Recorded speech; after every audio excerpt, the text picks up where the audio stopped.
Halo warga Nobar yang udah muak sama gebrakannya orang-orang yang ngakunya wakil rakyat. Kayak apa kabarnya bebuhan peninian hari ini? Kembali lagi bersama Mamang Tobi, sang pengangguran profesional yang kali ini akan membawakan film action Cina terbaru 2025 yang dibintangi oleh sang legend Jackie Chan yang walaupun udah sepuh tapi tetap OP. Siapa di sini yang kangen Jackie Chan? So, tanpa berlama-lama lagi, siapkan mata, telinga, dan anu-anuan kalian semua. Mari kita nobar dan inilah The Shadow's Edge. Film diawali dengan adegan perampokan yang dilakukan secara sistematis dan terstruktur di Macau Asia Bank. Kelompok pencuri yang canggih ini mengincar salah satu brankas berisi dokumen uang kripto sejumlah 500 juta dolar Hong Kong. Pihak kepolisian yang tak kalah canggih pun segera mengirim tim lapangan ke lokasi. Sementara di kantor, tim pemantau yang berada di bawah pimpinan Madam Wang mulai mengaktifkan AI pengintai untuk memantau pergerakan komplotan perampok. Namun anehnya, saat tim pemantau sudah memastikan para perampok berhasil dikepung, ternyata semua itu hanya ilusi kamera semata. Kenyataannya, tim lapangan tidak menemukan keberadaan target di lokasi. Usut punya usut, salah satu anggota dari geng perampok tersebut merupakan hacker jenius yang bisa meretas rekaman CCTV. Pawn out.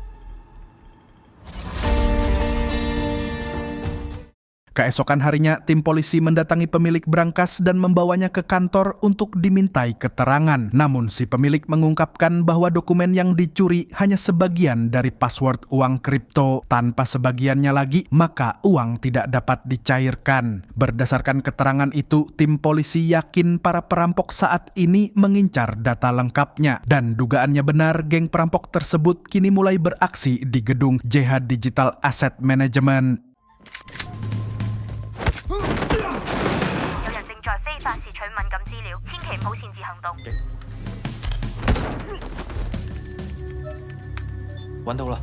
Mereka pun berhasil menyusup ke pusat data dan mencuri portofolio aset kripto milik para jutawan yang bernilai fantastis. Saat Simon si hacker handal mulai melakukan transfer data, pihak kepolisian datang sehingga perampok yang berada di lapangan langsung lari kocar-kacir.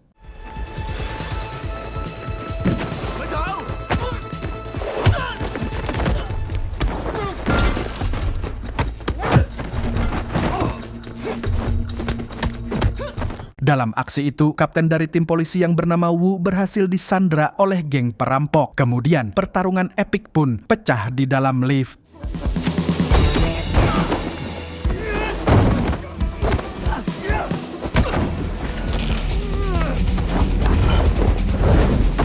Sayangnya, Kapten Wu dapat dikalahkan oleh geng perampok. Dan begitu mereka sampai di lantai teratas, geng perampok langsung melarikan diri menggunakan parasut. Tak mau kehilangan jejak, Kapten Wu pun nekat terjun dari puncak gedung pencakar langit.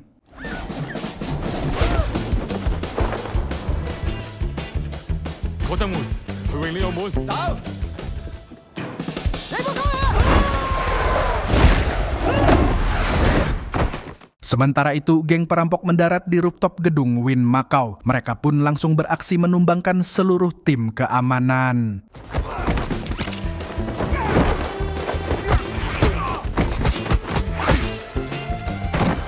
Di sini, lagi-lagi mereka tiba-tiba menghilang dari rekaman CCTV yang dipantau tim kepolisian. Dan hal itu tentu saja merupakan ulah Simon. Kemudian, geng perampok melarikan diri dari gedung Wynn Macau menggunakan taktik penyamaran yang sangat epik.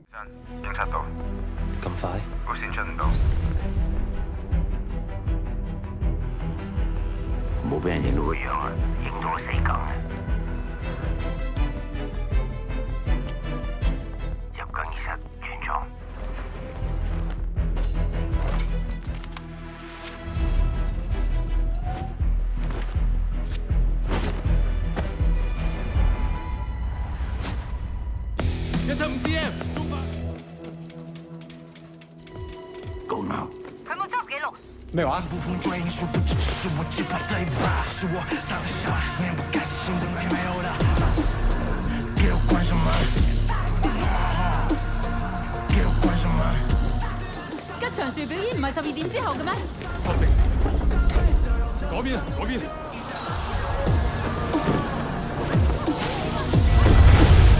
Checkmate. Berkat kecanggihan dan keahlian mereka mengecoh polisi, tim kepolisian pun gagal menjalankan misi menangkap geng perampok kelas kakap tersebut. Alhasil, sang pemilik $500 juta mengamuk dan mengutuk polisi, menganggap mereka hanyalah sekumpulan makhluk yang tidak berguna, yang di Konoha juga nggak jauh beda. Kegagalan itu membuat nama baik kepolisian terancam sehingga kepala polisi langsung mengadakan rapat darurat. Dalam rapat itu, Madam Wang mengusulkan untuk memanggil ahli yang digadang-gadang bisa memperbaiki kegagalan ini. Yang tak lain dan tak bukan ialah Akang Jackie Chan yang di sini menjadi pensiunan detektif ahli pelacakan bernama Wong Tak Chung. Di sepanjang karirnya, beliau ini sudah menuntaskan ratusan kasus besar dan hanya ada satu titik hitam yang menjadi penyesalan besar bagi Wong, yaitu sebuah kecerobohan yang membuat sahabatnya sesama polisi gugur saat bertugas.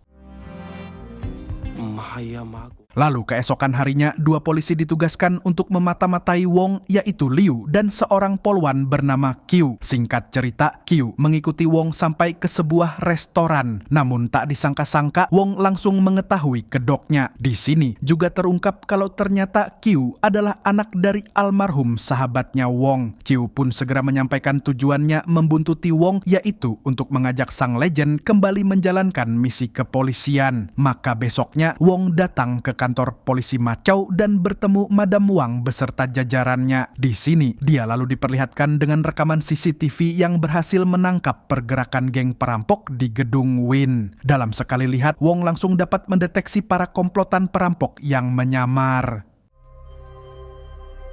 Ting, 你點發現㗎？佢哋幾個人一出現就先揾監控，應該之前踩過線，知道監控喺邊度。監控一斷，應該會改造型。 Setelah itu, Wong lantas memimpin tim untuk kembali mengecek rekaman CCTV dan mencari wajah orang-orang yang diduga menjadi bagian dari perampok. Hingga akhirnya mereka mendeteksi seseorang yang dicurigai sebagai pemimpin geng perampok itu. Penemuan tersebut langsung dibahas dalam rapat. Wong menduga dia adalah Fu Longsheng, yaitu mantan pasukan khusus yang pernah tergabung dalam tim elit pembunuh bayaran. Beliau dijuluki sebagai The Shadow karena selalu berhasil lolos dari buruan polisi. Namun sejak tahun 1999, sosoknya lenyap tanpa jejak. 你估佢會唔會係？ 重出江湖嘅影子。 Awalnya, Wong mengusulkan agar mereka mengirim tim intel untuk memantau area Old Town. Namun ternyata saat ini divisi intel sudah dibubarkan dan diganti dengan AI. Tapi nyatanya teknologi AI gagal menangkap para perampok. Oleh karena itu, Wong diminta untuk membentuk pasukan khusus. Karena gimana pun juga manusia tetap lebih cerdas dari AI. Sementara di tempat lain, Pulong alias The Shadow mengamuk kepada anggotanya yang dianggap telah membuat dirinya tertangkap oleh kamera CCTV, yang mana seumur-umur hal itu belum pernah terjadi. Dia marah besar karena sekarang nyawanya beserta timnya terancam. Dia bahkan hampir membunuh Simon. Beruntung Siwang, kakak kembarnya Simon, dapat mencegahnya tepat waktu.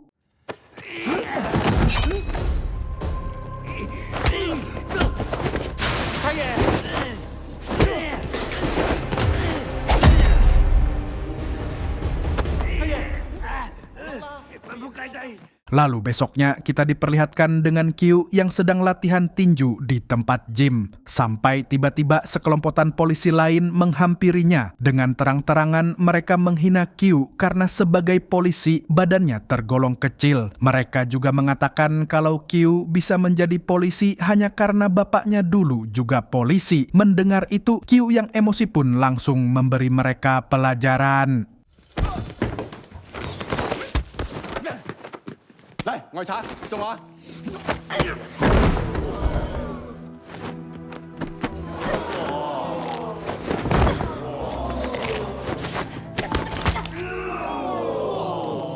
Wong pun melihat bagaimana aksi Q yang kecil-kecil cabai rawit. Dari sini dia mulai tertarik dengan kegigihan gadis itu. Dan ternyata Wong punya janji dengan dirinya sendiri untuk menjaga Q sebagai bentuk pertanggungjawaban terhadap mendiang rekan kerja sekaligus sahabatnya.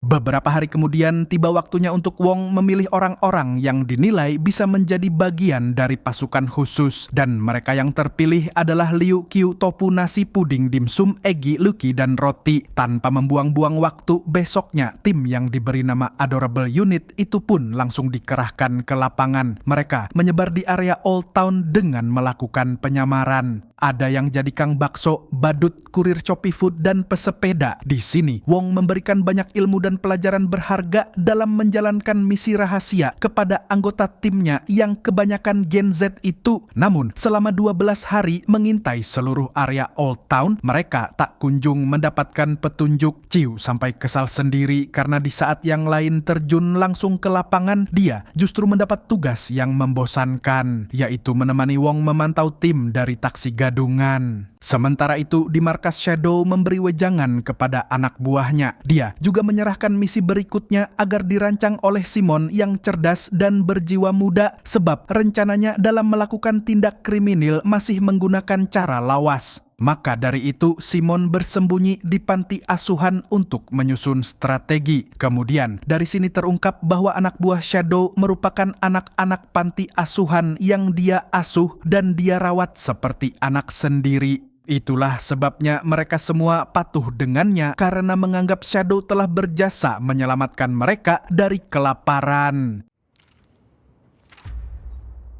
Hingga di hari ke-15, Q yang sedang beli pecel lele tiba-tiba melihat aksi kejahatan terhadap 2 gadis di sebuah gang. Instingnya sebagai pelindung masyarakat pun langsung aktif. Meskipun Wong sempat melarang, tapi Q tetap nekat membrutal.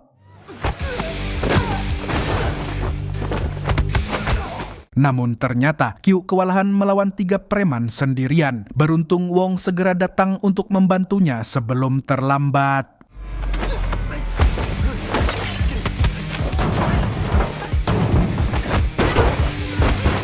Lalu begitu mereka kembali ke mobil, Wong langsung mengomeli Q atas tindakan nekatnya itu. Meskipun mereka polisi, tapi situasinya tidak tepat karena identitas mereka bisa terbongkar dan diketahui oleh musuh. Di sini, Wong menceritakan kenapa dia sangat marah, yaitu karena dia juga pernah melakukan kecerobohan yang sama, di mana saat sedang dalam misi pengintaian bersama ayahnya Q, dia kebelet ingin menyelamatkan seorang bocah yang hendak diculik. Akibat dari tindakan heroik di waktu yang tidak tepat itu, si target yang merupakan mafia garam Cina langsung mengetahui identitas mereka sebagai intel. Saat itulah ayahnya Q berakhir tewas dibunuh oleh musuh. Hal tersebut menjadi titik hitam dalam karir Wong sekaligus sebagai penyesalan terbesarnya dalam hidup. 我哋做警察嘅，最終都係要學識心腸夠狠，可能會後悔，唔會犯錯。 Ternyata kisah kelam Wong beserta nasihatnya didengar oleh seluruh tim yang seketika ikut sedih. Lalu tak lama setelahnya, Q dan Wong sama-sama melihat seseorang yang diduga adalah The Shadow di sebuah pasar. Dengan cepat, Wong menyampaikan penemuan itu kepada tim. Kemudian, semua anggota tim baik di lapangan maupun di ruang pemantau segera bergerak. Begitu anggota lainnya merapat ke pasar, Wong juga memerintahkan Q untuk turun karena Shadow belum mengenalinya sebagai polisi. Wong kemudian memberi arahan untuk timnya agar bisa mendapatkan wajah orang yang diduga Shadow itu. Sementara Q berpura-pura mencari anting di kolong meja, dan saat itulah akhirnya dapat dipastikan bahwa target telah dikunci. 確認。放低手，唔好喐監控。所有人 good job。 Setelah itu, Q mengikuti Shadow sampai naik lift sebuah rusun dan berpura-pura menjadi penghuni rusun.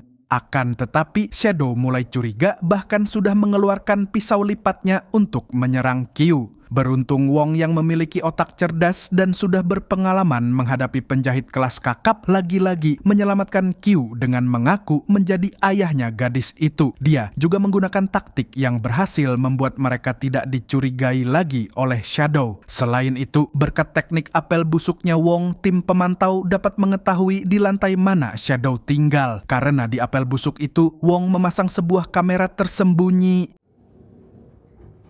801有啦。 Dari situ akhirnya Wong dan Q menyewa salah satu unit untuk memantau pergerakan Shadow. Begitu pula dengan tim lainnya yang menggunakan kamera pengintai berteknologi tinggi untuk memata-matai kegiatan Shadow di tempat tinggalnya. Mereka juga mengambil plastik sampahnya Shadow dan menemukan permainan logika angka yang sudah robek. Tapi anehnya semua jawabannya salah padahal Shadow terkenal memiliki IQ tinggi. Bukan itu saja, dari hasil pemantauan kegiatannya Shadow saat gabut hanya memainkan bubble wrap. Entah apakah dia pengen jadi penjual all shop, tidak ada yang tahu. Beberapa hari setelahnya, Wong dan Shadow berjumpa lagi di pasar. Di sini, mereka ngobrol basa-basi, kemudian Wong mengundang Shadow untuk makan malam di rumahnya. Singkat cerita, malamnya Shadow datang membawa sebotol bandrek. Namun, Shadow yang selalu berhati-hati memeriksa setiap inci rumahnya Wong dan memastikan dia tidak dijebak. Dan di sini, dia juga memperlihatkan keahliannya dalam menggunakan pisau yang merupakan ciri khas The Shadow.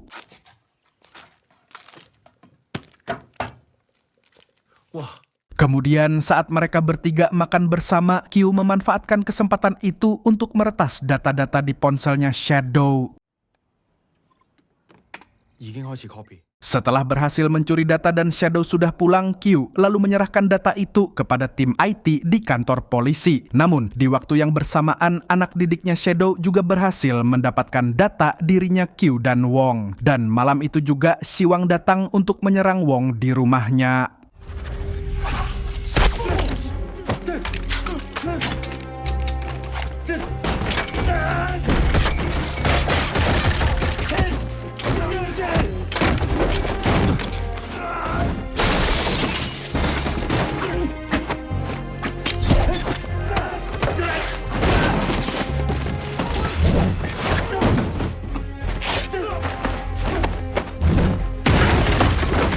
Akan tetapi, kecanggihan teknologinya polisi kalah dengan kecanggihannya Simon yang bisa menyabotase rekaman CCTV. Hingga tak lama kemudian, Liu menyadari bahwa yang ada di pantauan CCTV bukanlah Q. Bertepatan juga dengan Q yang tiba di kantor polisi. Lantas, Kapten Wu segera mengerahkan backup untuk membantu Wong. Siwang yang diberitahu adiknya bahwa polisi akan datang pun cepat-cepat melarikan diri dari sana.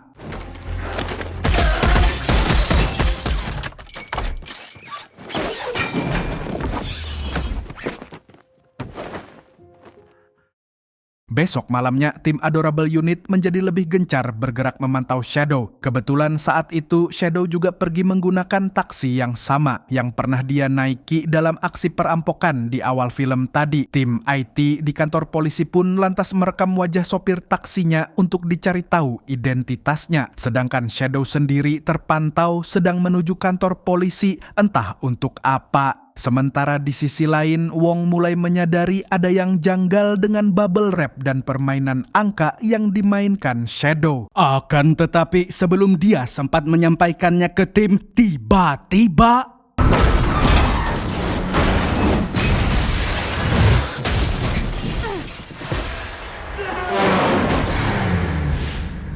mobil yang dinaiki Wong dan Q ditabrak tepat di depan markas polisi, dan pelaku yang merupakan sekelompok pembunuh bayaran itu pun menyerang kantor polisi Makau dengan brutal.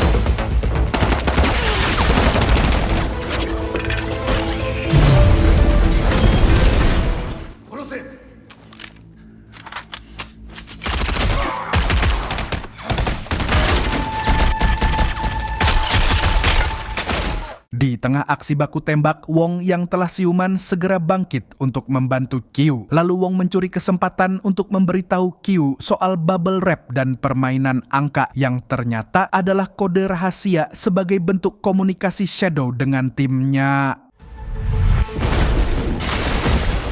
Di sisi lain, Shadow dan Siwang yang berhasil mengelabuhi polisi kini tiba di panti asuhan. Namun, tanpa sepengetahuannya, dua anggota polisi diam-diam membuntutinya. Situasi semakin mencekam saat ruang pemantau di kantor polisi tiba-tiba mati lampu. Sementara itu, Shadow yang bermaksud menemui Simon justru dikepung oleh puluhan preman. Lalu pertempuran pun pecah dengan Shadow sendirian melawan pasukan Jamet.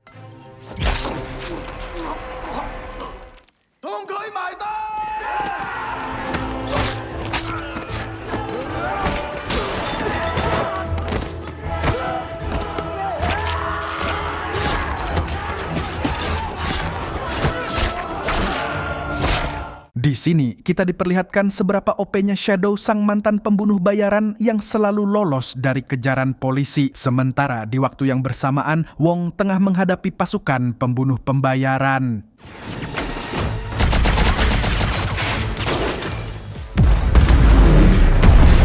自傳遞信息，不過只同數度拖係。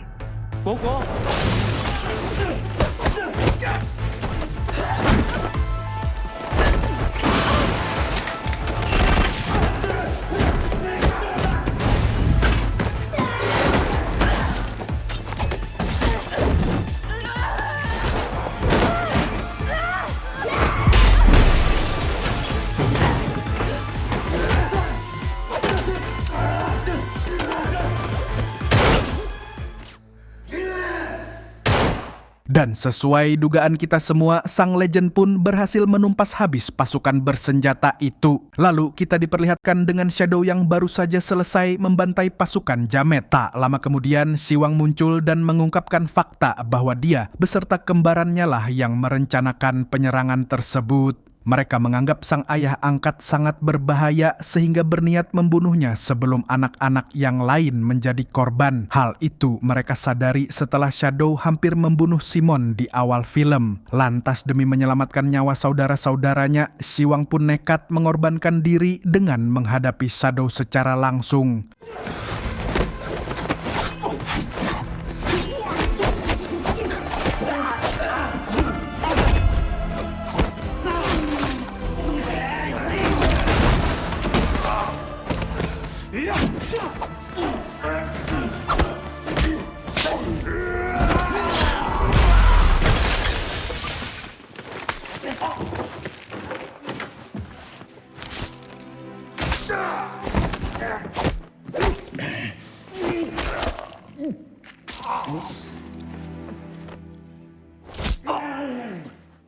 Sementara di luar, tim kepolisian mulai menggerebek panti asuhan. Bersamaan dengan itu, tiba-tiba kita kembali ke markas polisi Makau yang kini mulai membersihkan kekacauan. Pemimpin pasukan bayaran pun diringkus, tapi Madam Wang mendapat laporan mengejutkan bahwa saat mati lampu tadi ada penyusup yang sempat mengakses server berisi kripto 10 miliar dolar Hong Kong yang tersimpan di markas kepolisian. Mereka bahkan menyamar sebagai tim SWAT untuk masuk ke kantor polisi. Untungnya, tanpa kunci dekripsi dan 12 kata sandi rahasia, aset itu masih aman. Dan para penyusup itu tak lain dan tak bukan adalah Simon dan kawan-kawan. Sementara itu, di perjalanan pulang, Simon memperingatkan anak angkat Shadow lainnya tentang betapa berbahayanya sosok yang selama ini mereka anggap pahlawan. Dengan licik, beliau bahkan menjadikan anak-anaknya sebagai umpan, sehingga polisi bukan mengejar Shadow, tapi malah memburu Simon CS.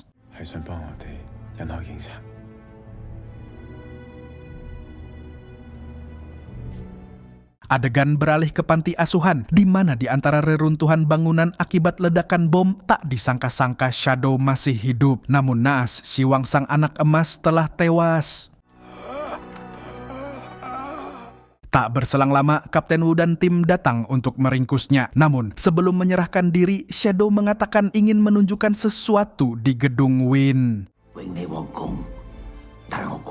Sedangkan Wong CS kini bergerak mencari Simon CS. Dengan cepat, seorang agen berhasil menangkap jejak tim perampok canggih tersebut, di mana mereka sedang menuju gedung Wynn yang kebetulan sedang ada pameran seni. Hal ini mengungkap pola yang sama, yaitu saat terjadi perampokan di awal film tadi, di gedung Wynn juga sedang ada pameran seni. Maka kemungkinan besar saat ini Simon CS akan beraksi melakukan perampokan kembali. Mendengar itu, Wong CS pun bergegas ke gedung Wynn, dan kebetulan mereka tiba bersamaan dengan Simon CS. Lantas, aksi kejar-kejaran serta pergelutan epik pun kembali terjadi di gedung Wynn.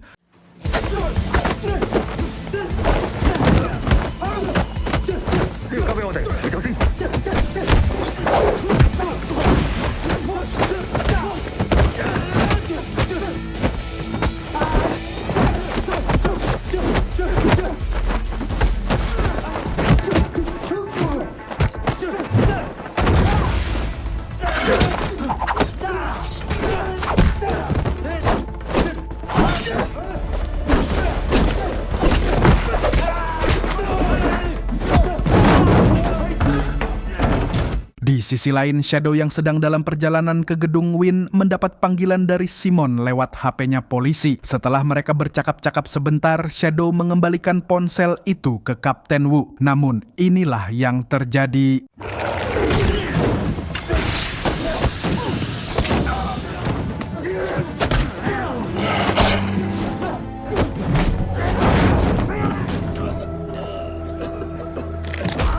Kembali ke Wong CS yang masih mencari keberadaan Simon di antara kerumunan pengunjung pameran seni. Karena Q sempat frustasi, Wong memberi Q arahan agar bisa lebih fokus. Namun sayangnya alat komunikasinya Q tiba-tiba mati. Dan tak lama kemudian Liu datang dan meminjamkan miliknya supaya Q bisa berkomunikasi dengan tim. Lantas Q memberitahu Liu soal penemuannya, yaitu bahwa Simon adalah kembaran si sopir taksi yang tak lain adalah Siwang. Mendengar itu, Liu pun segera mencari orang yang wajahnya mirip dengan Siwang. Singkat cerita, dia berhasil menemukannya di sebuah stasiun. Namun, saat Liu hendak mengejarnya, tiba-tiba dia diserang oleh sesosok orang psikopat. Ya, dia adalah Shadow. Dan setelah menyerang Liu, beliau melanjutkan aksi menikam Simon.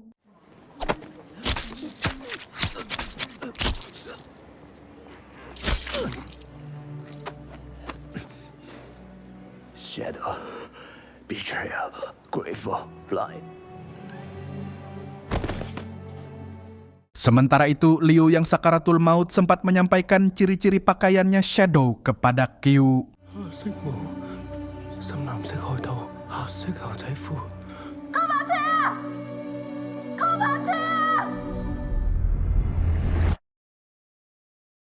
Beberapa hari setelah kejadian yang menewaskan Liu dan Simon, keadaan sempat kembali normal. Namun, di balik itu, sang target utama masih berkeliaran bebas. Sementara timnya Wong diganti dengan tim lain untuk melanjutkan penangkapan The Shadow. Tapi Q yang belum puas pun menyatakan kalau dia akan tetap mencarinya meskipun sendirian. Lalu terlihat Wong menemui Q di kantor polisi untuk mengantar makanan. Di sini mereka berdua bercakap-cakap, lalu Wong memberi petunjuk bahwa Shadow pasti belum mendapatkan uang itu. Bagaimanapun juga dia adalah pencuri dengan gaya kuno yang tidak tahu caranya mencairkan uang kripto. Dan sesuai dugaan, Shadow menghubungi pemilik aset kripto untuk mendapatkan password. Dari hasil interogasinya Q terhadap si pemilik aset, Shadow akan bertemu dengan orang itu di sebuah warkop. Selagi Q pergi ke warkop, Wong menghubungi tim kepolisian agar segera bersiap. Tak lama kemudian, Shadow pun menyadari keberadaan Q di salah satu meja. Tapi di sini, dia ternyata masih belum tahu kalau Q adalah polisi. Q pun memanfaatkan hal tersebut untuk mengulur waktu selagi menunggu Wong CS tiba. Dan begitu mereka sama-sama menyadari kedatangan Wong, Shadow pun berusaha melarikan diri. Namun, Wong jauh lebih cerdas daripada dirinya. Maka duel brutal antara dua orang yang sama-sama OP pun pecah.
Sayangnya, Wong berhasil ditumbangkan oleh Shadow. Dia bahkan tidak sanggup mengejar sosok psikopat itu dan menyerahkannya kepada Q. Berbekal insting serta ilmu yang pernah diajarkan Wong kepadanya, Q pun akhirnya bisa mendapatkan jejaknya Shadow. Dia lalu menghubungi tim kepolisian agar segera berpencar ke semua titik jalan keluar demi mencegah Shadow kabur. Berkat arahan Q, kini The Shadow terkepung oleh tim kepolisian. Shadow yang terpojok pun sempat berusaha menyerang Q.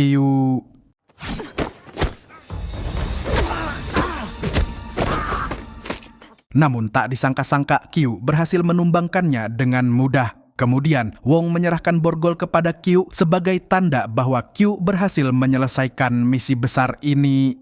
你爸媽一定為你叫我。 Dan film pun tamat. Jadi apa pelajaran dari film ini? Pengalaman itu guru paling brutal dan nggak bisa dikalahkan sama AI atau teknologi canggih. Lihat si Wong alias si Jackie Chan, polisi-polisi muda pakai AI canggih tapi tetap gagal total. Sekalinya si Kai-Kai ini turun cuman pakai mata telanjang, lawan otak cerdas langsung ketemu penjahatnya. Sama kayak babuhan pian yang merasa pintar gara-gara melihat video tutorial di YouTube. Pas membaiki mesin cuci sendiri bukannya baik malah konslet sa-RT. Lalu datang abah pian cuman diketuk pakai obeng 1 kali langsung nyala lagi. Pengalaman itu emang nggak bisa dibeli di Shopee Bu Mulai. Segitu dulu dari Mang Tobi, sang pengangguran profesional, mengucapkan sampai jumpa di video selanjutnya. Nah, kalau begitu, Mas Yono, passwordnya dong. Burung gundul pamit dulu-dulu.